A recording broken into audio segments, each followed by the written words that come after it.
put them under proper management.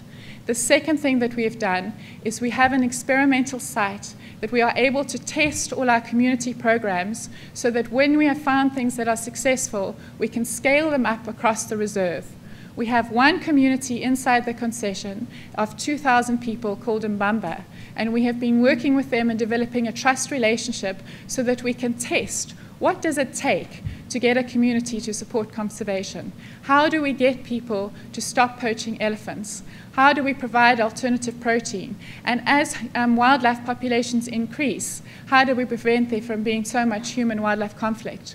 What does it cost in time and both money to be able to turn a community into conservationist? So what will be needed to be able to do this over a much larger area? The first thing that we did was we worked with the community to be able to identify anti-poaching scouts. We've now got 13 anti-poaching scouts that are led by Agostino and Keith, and they have been amazingly successful, and many of them are ex-poachers. The elephants that were lost between 2011 and 2012 in our concession, we lost 18 elephants. Between the time we employed our community scouts until September this year, we lost 8. So that is a significant success, although of course we hope to get it down to 0. They've removed more than 75 snares, and they have managed to arrest 10 bushmeat poachers, which many of them come from their communities. And the community has signed an agreement to say that we are allowed to arrest them and take them to police. In other villages, they barricade the roads and prevent the scouts and communities and people from going in.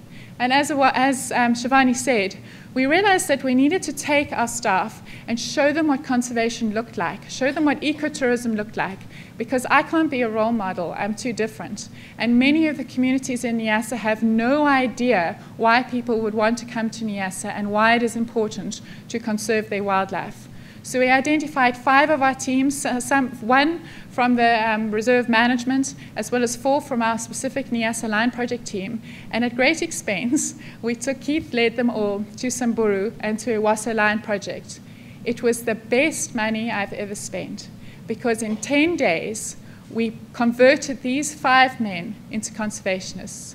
And now in meetings, they stand up and they talk about the value of the wildlife. They saw elephants for the first time come up to the vehicles, as Shivani showed with her school group. At the beginning, I said to Shivani, be careful, they're going to want to jump out of the car. They are terrified of elephants. But by the time they came back, they understood that the wildlife are their bank and the wildlife are their future. And I could never have done that in Niassa alone. And we are so excited that we will be able to welcome the Iwaso Lions team to our project. And I hope that more projects do this, because I think there's great value in sharing